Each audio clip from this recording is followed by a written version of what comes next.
From Kansas State University, this is Agriculture Today. Eric Atkinson here. And ahead for you today, K-State's Romulo Lollato will talk about the current outlook for the Kansas winter wheat crop, contingent upon the extent of tillering that took place last fall. Romulo will look at what needs to happen to encourage spring tillering. That could include a topdress nitrogen application, if that's yet to be done. Then from the Kansas Department of Agriculture, Carly Tyler and Lexi Wright, along with K-State's Londa Nwadike, will talk about the new produce safety rule that applies to you large-scale commercial fruit and vegetable producers in the state. And K-State's Charlie Lee checks in later to discuss a new study on attracting purple martins to a local setting. All that and more here on Agriculture Today. What is radon? Home exposure to radon gas is the leading cause of lung cancer death in the United States for non-smokers. In Kansas, 1 in 4 homes will test at or above the EPA action level. The Surgeon General recommends all homes be tested and fixed if necessary. Visit kansasradonprogram.org for more information. Test, fix, save a life. This message brought to you by the Kansas Radon Program, the Kansas Association of Broadcasters, and this station.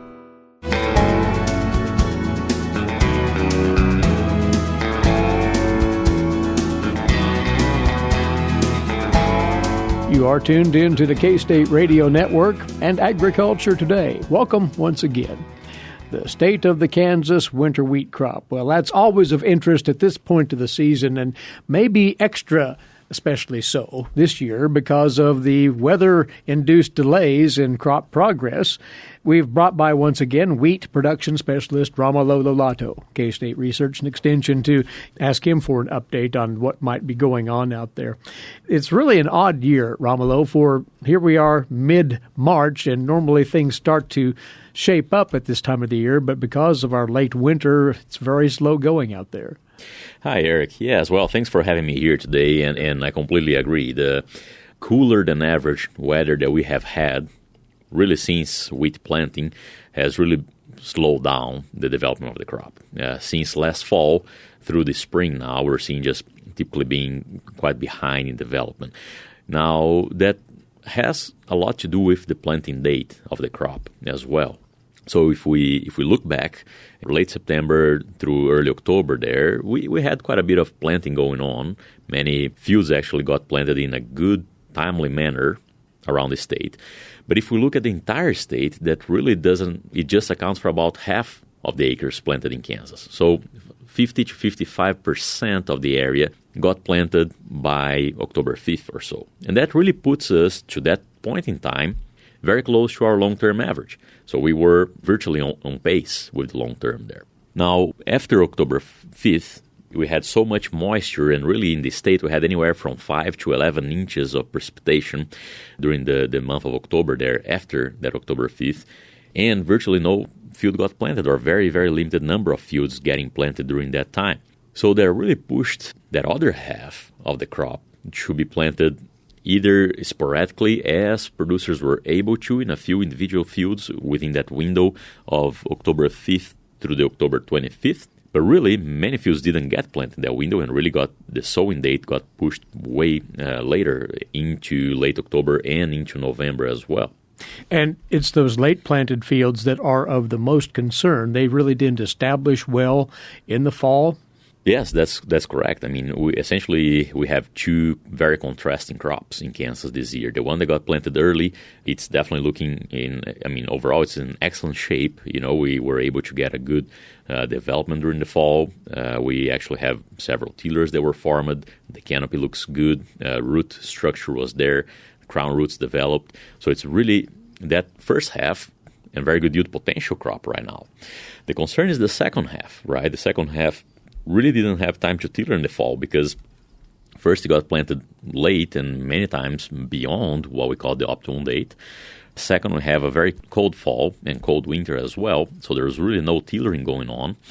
So now we're in a situation that you're in a road and you look to one of the sides and you have a very nice wheat field. And to the other side, it doesn't really look like you have a crop there. But once you go in and you go down the field and you look, there is a very small wheat crop. You look very hard to find those rows. Exactly. If you look very hard, the crop is there, right? So we have these very contrasting crops, and the concern is definitely this late planted crop. If we think of what are some of the consequences here of this late planted crop, first, we didn't set the fall tillers. And the fall tillers, they're the most productive tillers for the wheat crop.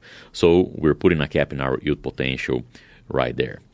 Back in the fall, there was a concern for winter kill. I think with the amount of snow that we had, and usually we just didn't have sharp drops in temperature, that's probably not going to be a concern. But the cap in yield potential will.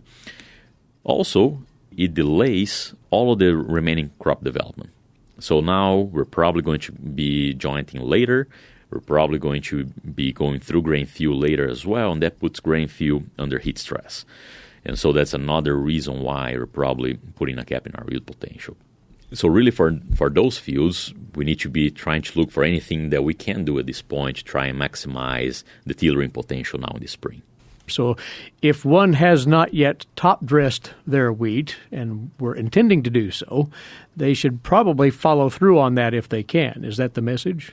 That is the message, Eric. Now, that message comes with several concerns, right? We have so much moisture in the fields that driving around the state the other day, and I saw one single producer fertilizing his field. And, I mean, this producer was literally throwing mud everywhere. That's bad for soil structure. That's bad for soil conservation, compaction. It's bad for overall the health of the system. And so there will be several challenges here, and we were getting several questions from producers. Well, should I wait and just wait until it dries enough, and is that going to be too late? And that's a challenge that this year most of Kansas wheat producers are facing. Even those who fertilize more heavy in the fall, because we had so much moisture that there's a chance that we might have lost quite a bit of that nitrogen that we put out in the fall as well. So how late of a fertilizer application would be considered too late? Yeah, that's a good question. I mean, and it really depends a lot on the weather conditions as well, right? So why do we need the nitrogen fertilizer now? One, to put out more tillers, and two, to set the number of meshes that each head is going to have. So the potential head size is determined now, very early in the spring, as the crop gets into the reproductive growth now, very early. So the response of how late is too late, I mean, wheat is a flexible crop. You know, many times we see even producers being very successful with application as late as close to jointing. Now, if we're delaying much past that, I would be concerned that we're putting a cap in our yield potential. Especially this year, I think that might be the case, because if we're waiting that long, we're not going to put any more tillers. The plant's not going to put any more tillers at that point in time. And so this year is especially challenging for those late planted fields.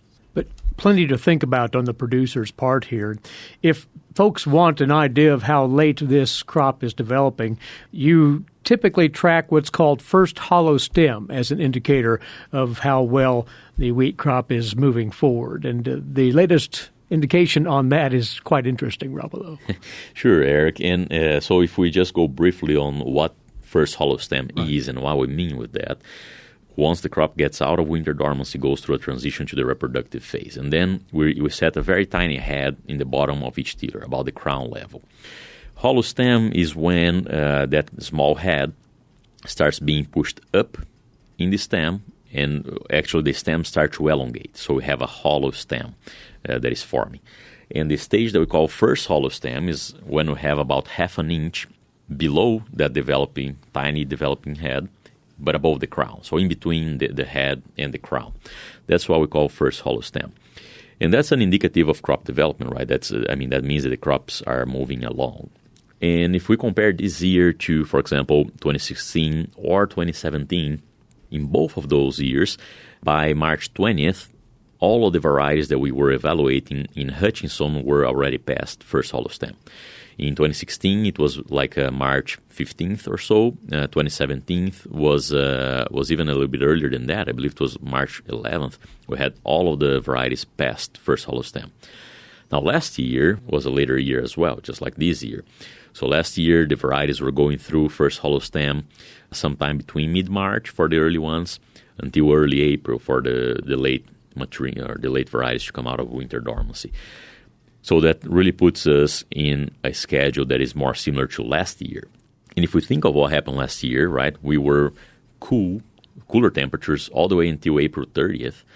And it seems the temperatures just switched on then, and May 1st was just hot. And from there on, it was just hot. So the crop was behind schedule until April 30th. And by May 30th, we were ahead of schedule. We were talking about being 4 weeks behind. And in a month, we're talking about being 2 weeks ahead of schedule. That really wasn't helpful for any of the yields that we were harvesting, right? I mean, that really accelerated crop development, didn't really give the crop a chance for a slow and nice growth.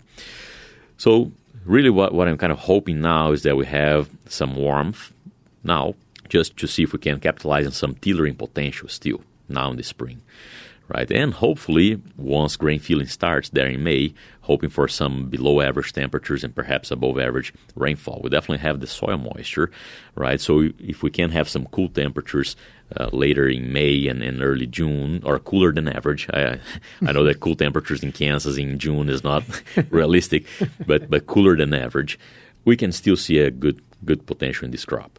But again, that almost requires near perfect conditions, such as the one that we had in 2016, right? That when the grain filling really, we had temperatures that were below average and above average rainfall.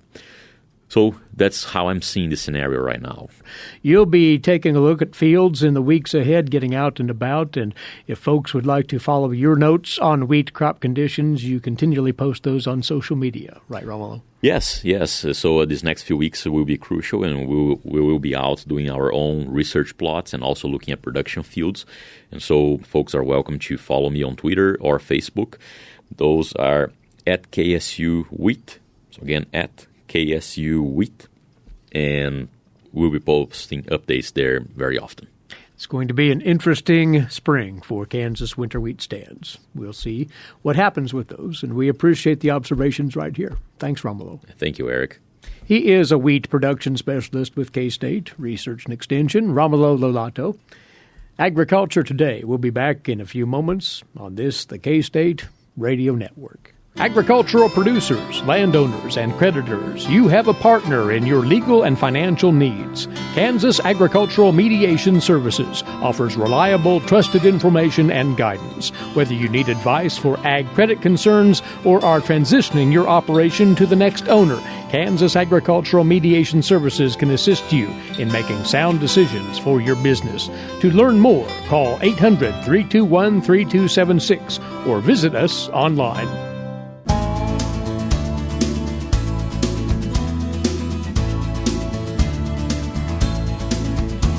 Welcome back. You're listening to Agriculture Today. These next few moments are for those of you who are seriously into fruit and vegetable production on a commercial level. We're talking about the produce safety rule, and we've two individuals from the Kansas Department of Agriculture over to outline what this is about. Carly Tyler is with us. She's the produce lead for the Division of Food Safety and Lodging at the KDA, as is Lexi Wright, specialty crops lead in the Agriculture Growth Initiative with the KDA. Also joining us via phone in just a few moments, K-State Research and Extension Food Safety Specialist Londa Nwadike. She'll be filling us in on a series of educational workshops concerning this. Carly, what is this produce safety rule? The produce safety rule is part of a larger regulation called FSMA. It's a Food Safety Modernization Act. And the reason that it was passed by the federal government was to make sure that our food safety regulations are keeping up with the times. And so it's now in place, and Lexi, is this a relatively new regulation that Kansas has taken on to basically stay in step with federal regulations? It is. Yeah, Kansas has actually received a grant from the FDA to help our farms get into compliance with this rule and help educate them about what they need to know to make sure that they are following the rules and what rules might or might not affect them at their stage of growth. And to whom does this apply? Carly, this does tend to lean toward those producers who are serious about fruit and vegetable production on a large scale, correct? Yes, that's correct. Basically, if a farm makes more than $25,000 per year in produce sales, then they would be subject, at least in part, to the rule. Below the $25,000 per year income would be exempt. So come back to Lexi for a moment. When we talk of the smaller scale farmers market produce providers, this may not directly apply to them, but it could somewhere down the road have such an application. Yes, specialty crops are such a fast-growing industry in our state that farmers are taking on new ventures all the time, and what they grow from year to year is changing all the time. So it's important for them to understand what rules are in place for what crops and at what level, so they know when they are ready to grow to that level how to be best prepared. Let's dig into some of the particulars of the rule and what they require. Carly, you have information before you that gets into the nuances of this rule. Give us an idea of just exactly what practices this addresses. Well, there are several main sections of the produce safety rule. One is water quality. So a component of this is making sure that the water that's being used to irrigate or to rinse the produce is of a high quality and not contaminated. Compost that is being used, make sure that that's safe and doesn't have a heavy microbial load when being applied to the produce. There is a section of the rule that's talking about wild and domestic animals, and that addresses basically just making sure that your produce fields have limited access to animals. There is a section about worker health and hygiene, which includes training for your workers and recording the training, making sure that there's adequate facilities for hand washing. And also for harvest and post-harvest equipment, tools, food contact surfaces, making sure that those surfaces are clean and appropriate for the produce being used. It's important here, not only post-harvest handling of the product, but everything that leads up to the production of that product pre-harvest. Absolutely. It's all covered here. Absolutely. I mean, having good food safety practices all the way along the chain for all sorts of food is vitally important. Now, there are exemptions, and one of those being the level of produce by sale. Are there any other exemption guidelines here? Yeah, this part of the rule is pretty complex. So it's hard to make a blanket statement because it's so specific farm to farm. But any produce that's not normally consumed raw, like, for example, pumpkins, dried beans, chickpeas, collards, sweet corn even, is exempt from the rule. Only things that are commonly eaten raw. So like your tomatoes, your lettuce, carrots, that kind of thing. Also, the destination of the produce matters. So let's say, for example, you have a large tomato farm, but you sell your tomatoes to a cannery. Those tomatoes would then go through what we call a kill step, which would make the tomatoes safer for consumption that So it way. happens at the processing level. Yeah. So then they would be exempt. Also, there are a lot of other intricacies. So let's say you have a large farm, and then you have a restaurant on the farm. Any fruits and vegetables that go to that restaurant on the farm would not count towards the $25,000 limit.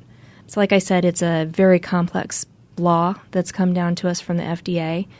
Part of my job is to help the farmers figure out if it applies to them or not and work with them and make sure they get the information they need. And that's an important point then, that there is follow-up opportunity for producers to flesh out how this applies to them directly. Let's bring K-State's Londa Nwadike in now. Londa, Extension has a stake and a role in the educational portion on this safety rule that we've been talking about here. Could you define more fully what that role is? Yeah, so Extension works closely with KDA to put on trainings for farmers related to the Food Safety Modernization Act produce safety rule. So we can help farmers to meet the training requirements of the rule, and we can also help just answer questions and we help provide resources from our website and other places just on if farmers will be covered or not, and helping them answer questions related to how the rule might apply to them. These workshops will be rather detailed in their orientation, presumably so, that you'll get into all the nuances of the new rule? Yeah, so actually the FDA requires growers that are covered by the rule to attend a standardized training. So we have actually a standardized curriculum that we teach, and it is a long day. It's about 8 hours, but we try to keep it interesting and relevant to the growers. But it is pretty detailed to provide all the information that growers might need to help them comply with the rule. Is there a cost associated with participating in one of these then? Yeah, so we do charge $20 for the workshops, but we offer scholarships through SARE, Sustainable Ag Research and Education. So if the cost is an issue, we really want to help growers to be able to overcome that, so we provide scholarships if that's an issue. We're able to offer it at such a low cost because the Kansas Department of Ag is very generously sponsoring our trainings and our work, so we're able to offer it just for the cost of food, basically. So we're really thankful to KDA for all their support of our education efforts. So as far as the calendar is concerned, when will these be taking place? Has that been arranged yet? Yep. These trainings that are specifically required under the produce safety rule, we have one set in Olathe on March 29. Then we have Parsons on May 16. We have Manhattan on July 11, and then Dodge City on October 3. We've had trainings in the past in Colby and Salina and in Wichita, other parts of Kansas as well. And we can always add more trainings on particular dates and different locations if we can get enough interest. So if we can get 5 to 10 growers in a particular area that are willing to come on a particular day, we can schedule a training there as well. What's the easiest path for one to enroll in one of these workshops then? Yep. So we have a extensive produce safety website on the K-State Extension webpage. If you Google it, of course, you could go to, on the K-State website, go to Extension Produce Safety, and you'll find it there. And then you can register online, or you can always contact myself or our Extension Associate in Produce Safety to register that way as well. You mentioned that you do have another individual working directly on this initiative with you. In fact, if the need arises, you say, Londa, that individual can actually make farm visits to work directly, one-on-one with a given producer. That's right, yeah. So if fruit and vegetable producers across Kansas, if they have any questions or just would like somebody to come to their farm and visit about the produce safety rule, Cal Jamerson is his name, and he can come to visit your farm. And again, for fruit and vegetable producers, he can visit and just help walk through things that might need to be considered to be able to meet the regulations and to produce the safest fruits and vegetables possible. Very good. So again, the easiest way to get to the K-State Research and Extension resources here, go to ksre.ksu.edu and search for Extension Produce Safety. Is that correct? That's right. So from ksre.ksu.edu, you can also just go to /food safety/produce, and that will get you to our Extension Produce Safety website. Excellent. And to point out, Lexi, the purpose of this outreach is to educate, as well as the rule itself to educate as opposed to regulate, correct? Absolutely. We just want to make sure that all of the businesses in Kansas are able to function safely and provide a very safe, high-quality food product to their consumers. Our goal is just to educate them on how to best do that, and then to regulate those at the level that's necessary to comply with the federal government, but first and foremost, just so that everyone has a clear understanding of the rules and how it might apply to them and how they can continue to serve their customers to the best of their ability.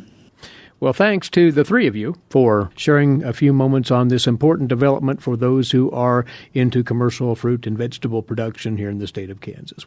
Carly Tyler and Lexi Wright from the Kansas Department of Agriculture and K-State Research and Extension's Londa Nwadike talking about, once again, the new produce safety rule of high importance to anybody commercially producing fruits and vegetables in Kansas. You're listening to Agriculture Today. Hamburgers, roast, ribs, steak, or whatever you prefer. Beef, it's what's for dinner. Kansas cattle farmers produce 7.5 million head of cattle per year. It takes about 7 tablespoons of peanut butter to get the same amount of protein in 1 serving of lean beef. Support your local Kansas farmers and ranchers. Eat beef. This message was brought to you by the K-State Animal Sciences Leadership Academy participants.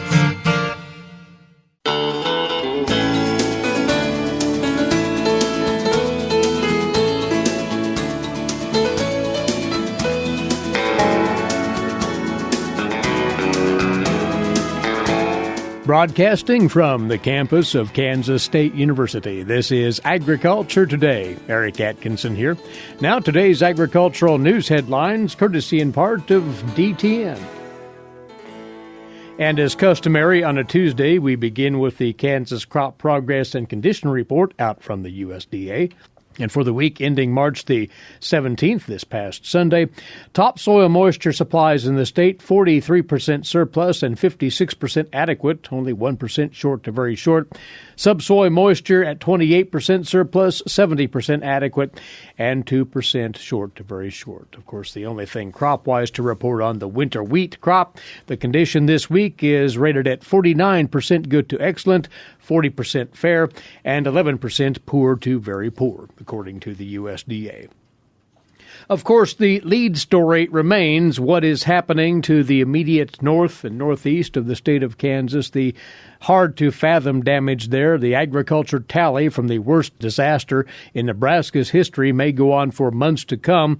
That state's agriculture director, Steve Wellman, told reporters last evening that early estimates are the hit to the state's livestock sector in the hundreds of millions of dollars. Nebraska Emergency Management Agency Assistant Director Brian Tuma said that the state has filed a request for an expedited federal disaster declaration. Tuma said state officials will meet with Federal Emergency Management Agency officials in Kansas City today. Here's more on this story from the USDA's Rod Bain.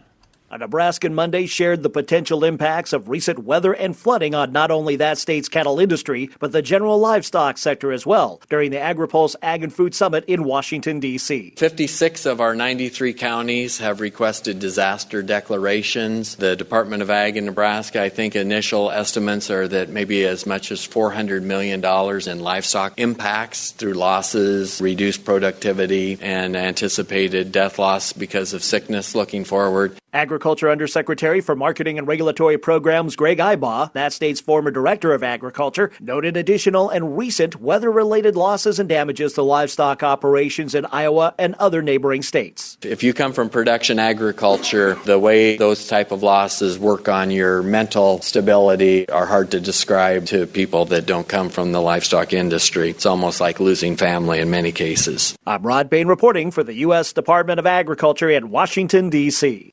Now, Nebraska officials added that the state's agriculture sector is seeing many disruptions as a result of road closures. Wellman said that dairies in eastern Nebraska have seen their delivery drivers travel 100 to 150 miles out of the way to and from dairies. Many agriculture businesses are finding it difficult to receive shipments to continue operations. At the moment, state officials are focused on flood damage to highways and have been in contact with county officials about the extent of damage to county roads. Wellman said many of the state's farmers and ranchers will continue to see travel disruptions on county roads. He called it extreme and saying that it's a long-term project to rebuild what has been damaged. Based on early assessments, Wellman said that detours will cause farming operations to incur an additional $1 million per day in transportation costs statewide. There may be some counties, according to state officials there, that have as much as 1,000 miles of county roads each to assess.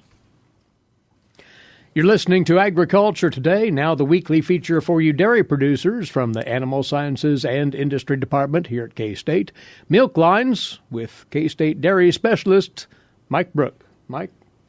Today I'd like to visit with our Kansas dairy producers concerning transitioning your farm from conventional milking to robotic milking. We have a lot of interest in the dairy industry around the United States about transitioning our milking procedures from manual labor to robotics. And there's some interesting things going on in the industry, changes in equipment that will actually make this more adaptable for more producers. And as we look at adopting these types of equipment across dairy farms, it's really not a question of size of dairy farm as to whether or not it works. It can work in all sizes of dairy farms from, 50 cows, up to several thousand cows. And we have examples across the world of larger farms actually adopting these types of robotic milking systems. So if you're considering it, there's some things that you probably ought to think about as you go through that decision process.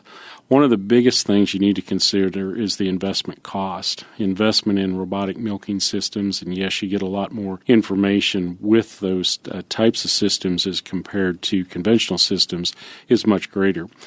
Generally, we're looking at about $2,500 per cow investment in the milking equipment as compared to about $250 if we're looking at a conventional milking system. So it is quite a change, and it has a pretty dramatic impact on what we need to do financially then to make sure that we can actually afford and cash flow this type of equipment on the farms. And you can.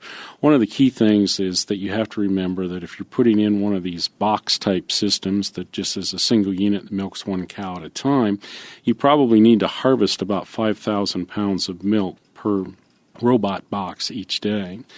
And in order to do that, you have to process enough cows through that box. So the turn or the flow in the barn becomes very, very important so that we can get 60, 65, maybe up to 70 cows through that box so that we can actually harvest enough milk each day to offset our investment costs. Now, another thing that you need to think about, a lot of people think that, well, when we install this robotic equipment, we're going to save a lot on labor. Well, you might want to look at your production cost on your dairy farm. Probably labor is only about 10% of your total production costs. So you're working on the small side of the equation. In order to get this to work, we may save some on labor. This is true. However, to get this to work, we're going to have to decrease all of our costs per hundredweight. Easiest way to do that is actually to increase the amount of milk that each cow gives, or the increasing the rolling herd average of the herd as we go to robotics. Can we do that? Well, we should be able to, because we should have less stress on the cow. So there is the possibility that we will gain milk because we have less stress on cows. We've moved the milking equipment to the cow, so they're no longer coming to the holding pens, and we no longer have the downtime we experience in the holding pen, as well as the transfer to and from the holding pen 2 to 3 times a day.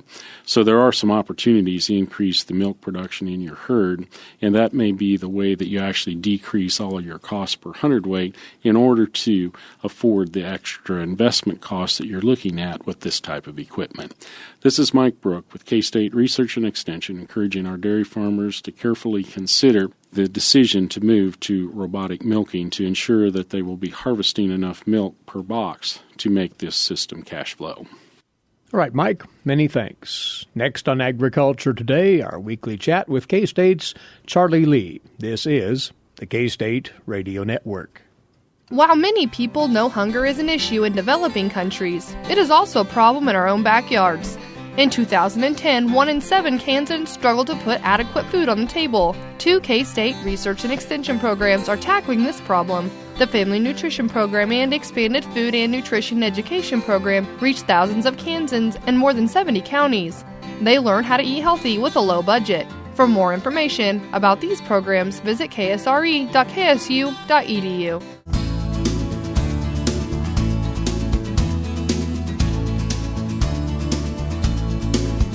Agriculture Today returns now, and it's our weekly visit with Charlie Lee, wildlife specialist, K-State Research and Extension, on another wildlife management topic. Charlie, folks get enthused this time of year about the return of purple martins, and we'll talk about a new study that looked at their housing and what's effective there, but they'll be arriving here in the Central Plains any time now, you say? Yeah, there's already a few purple martins in Kansas. There are many different sites that have early scouts coming in, probably martins all the way north through the middle part of Kansas. The purple martin is our first swallow that returns in the spring. They're found statewide, except in the perhaps maybe the extreme most western row of counties, and not near as numerous in the southwest part of the state.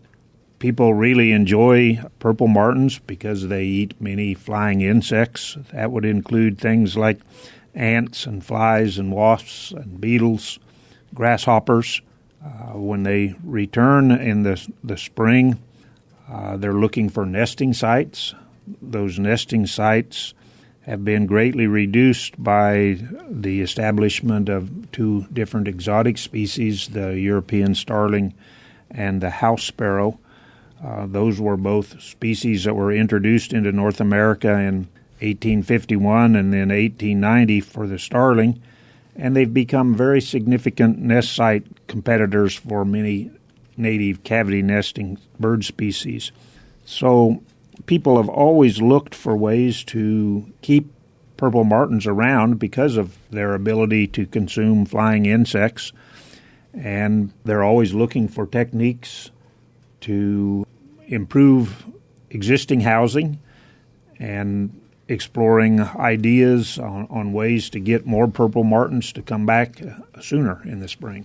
That was the purpose behind this new research report you're telling us about today, and it looked at the importance of managed housing and what's effective there, correct? Yeah, they decided to use citizen scientists and check whether managed housing, which would be purple martin housing structures created by people and managed by people, promoted high nest survival. So they used a 19-year database of nest check records that were provided by Project Martin Watch, which is a citizen science program of the Purple Martin Conservation Association. They compared nest ecology metrics and survival, looking at housing and entrance hole type to see if there was a specific type of housing or entrance hole that increased clutch size or the number of chicks that were fledged. It was a fairly extensive study looking at 72,000 nests across 8 regions in the eastern half of the United States, and found that the clutch size and the number of fledglings produced were slightly larger in natural and artificial gourds in those purple martin houses that were designed to exclude European starlings. But housing and entrance hole types were not important predictors of nest survival and the clutch size. I think the summary of that study showed that managed housing is important, a conservation tool, and really it showed the value of people developing artificial housing and how it can impact some species. So does this study suggest what kinds of actual housing structures would be the best to go with here? They did not provide real specifics on the structure that provided the best results. They did mention that gourds, which have been used for centuries by Native Americans, were utilized quite well. They also suggested that some of the manufactured housing made of various constructed materials also worked quite well, but they did not provide specific brand names of purple martin housing that performed better than others. So as one would be wanting to enhance the opportunities to attract and allow nesting of purple martins on their premises, what would be the best suggestions here? Well, I think the most important thing would be the location. Make sure that you put that housing in the location that's in a clear area. Probably need to be at least 40 to 50 feet away from trees and buildings, maybe as much as 100 feet away from human housing or a place that has a lot of activity. But if you get too far away, then you have more of a problem with predation, and that's certainly a concern. But you need to put purple martin housing up in a location that it can be managed.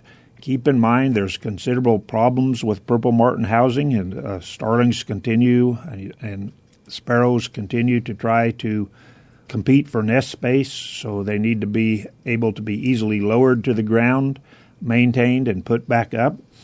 So you need some sort of a telescoping pole or winch system that allows you to drop the housing down, plug the openings for the time of the year the martins are not here, and then clean them and properly manage the housing for when the purple martins return in the spring. And you mentioned the cleaning. Sanitation is important for their health and the nesting success. Yeah, it's important to try to remove parasites. Occasionally purple martins will become infested with mites and fleas and blowflies. So proper nest cleaning every 5 to 7 days and nest checking, that will allow you to spot blowflies on the nestlings or mites or flea problems, and then you can clean out that nest material. Most scientists now are not recommending the use of pesticides in and around purple martin nests. There's material out there folks can reference as far as attracting purple martins to location, but Charlie, you would suggest those that have not attempted this before to give it a try because they are beneficial in many ways. Yeah, this is a species that you can definitely see almost immediate results, and it's a species that's enjoyable. There's a lot of information available, and certainly a lot of fellowship to be gained by joining one of those conservation associations and promoting purple martins. And they are making their return to Kansas as we speak, the purple martin. Charlie, thanks for the word. He's a wildlife specialist, K-State Research and Extension, Charlie Lee. As we part today, to remind you, take advantage of our podcast service, and it's very easy to subscribe to that. Go to agtoday.net and follow the simple instructions there at agtoday.net. In the meantime, please rejoin us right here tomorrow, won't you? Until then, Eric Atkinson for Agriculture Today over the K-State Radio Network.